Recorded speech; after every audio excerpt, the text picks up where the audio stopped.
Number 7. A lot of students were kind of curious. They were thinking that they actually couldn't do number 7. They didn't know enough. That's not exactly the case. If we continue to use our stoichiometric skills and add the new concept of standard molar volume, we'll be golden. Okay, no problem here. So this should be very, very familiar in terms of a setup. So when C3H4 combusts at STP, 5.6 liters of C3H4 are consumed according to the following equation. A asks how many moles of C3H4 react. Well, if 5.6 liters of C3H4 are consumed, that means that the 5.6 liters reacted.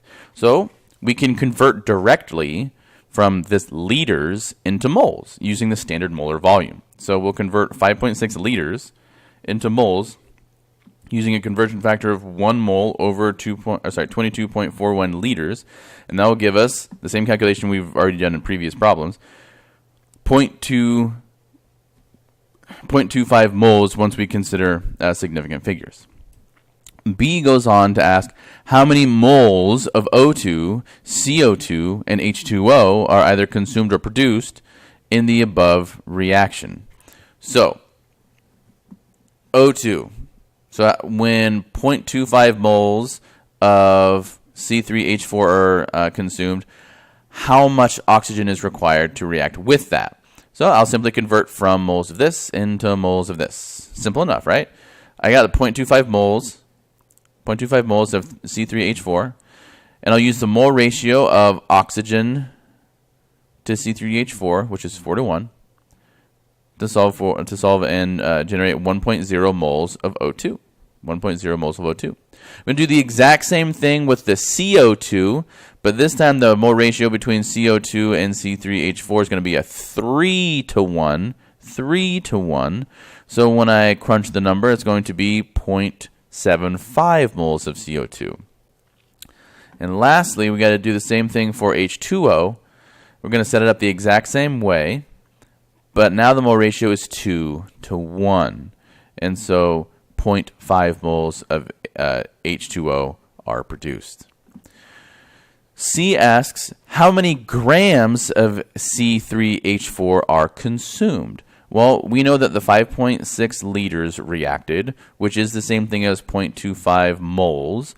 And so we can start with the 0.25 moles and convert that molar amount into a mass using the molar mass of C3H4. Now, you will have to add the mass of 3 carbon atoms, 12.03 times 3, with the mass of 4 hydrogen atoms, 1.01 times 4. And you'll end up with 40.07 grams. That's the molar mass of C3H4. But once you've done that, you stick the moles on the bottom, grams on the top. Moles will cancel. Your answer will be in terms of mass. Calculator is going to tell you 10.0175 grams.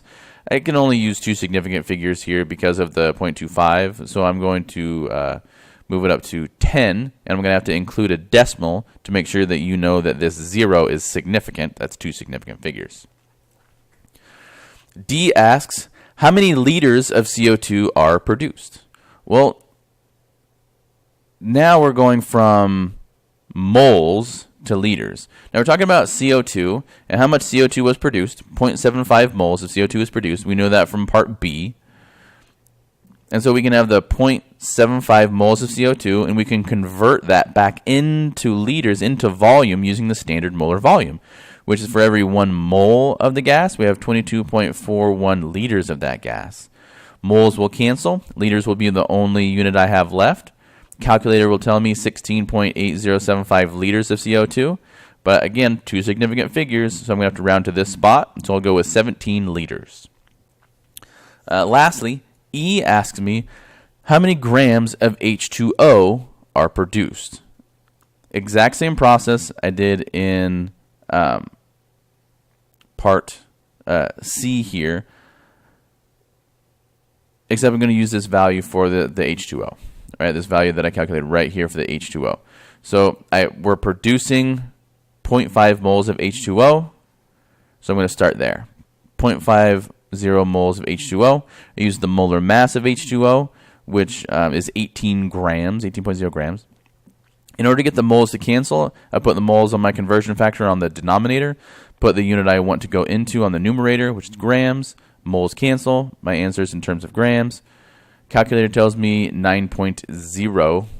It actually tells me 9, but I need two significant figures, so I'll go 9.0 grams produced.